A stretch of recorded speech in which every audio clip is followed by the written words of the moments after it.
Weather Service to activate the North Central Texas Emergency Alert System. A tornado warning, a new tornado warning is being issued for Harper County until 6. Yeah, that is so scary. Scary moments yesterday after a tornado in Mineral Wells, Texas. Yesterday was our 6th consecutive day of a level 3 out of 5 severe storm threat. And later on yesterday morning, Dallas metro area actually was bumped up to a level 4 out of 5.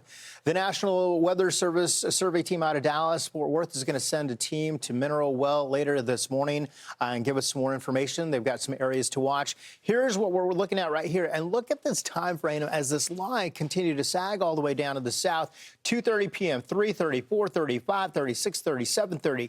Just continue to move right through the Dallas-Fort Worth metro area, with it coming not only lots of reports of huge hail, gusty winds, and, of course, that tornado that we'll wait to get an update on. They had a number of tornado warnings issued with this line, as well as severe thunderstorm warnings. And the amount of hail reports coming in are significant. All those little icons that look like little stones there.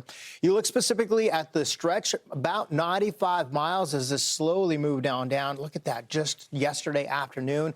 Again, 2:30 to 5:30. People were watching closely.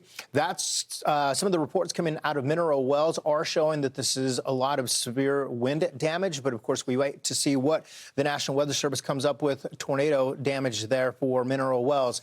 To the south there, look at these hailstones. We had 4.5-inch hailstones, wind gusts to nearly 70 miles per hour, 3-inch hailstones as well. Over to Covington, 2-inch hailstones as the system slided to the south. You can see those shades of black on the radar where we saw some of the hail coming on in. West at 3 inches of hail. So many people watching closely, and lots of reports within that about 100-mile stretch of hailstones, 2 to almost 5 inches in diameter. Now, as we look at the evolution of the storm as it moved across portions of the south and southeast, also littering so many states from northern portions of Mississippi, Georgia, into the Tennessee River Valley, with more in the way of hail as well. Oklahoma, places reporting wind damage here, including the city of Coleman. Structural damage to a home there.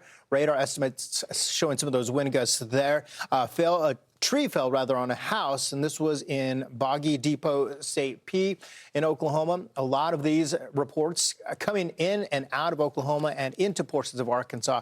2 to 4 inches of hail. This system we were watching closely yesterday, again, that got up to a level 3 out of 5, Melanie.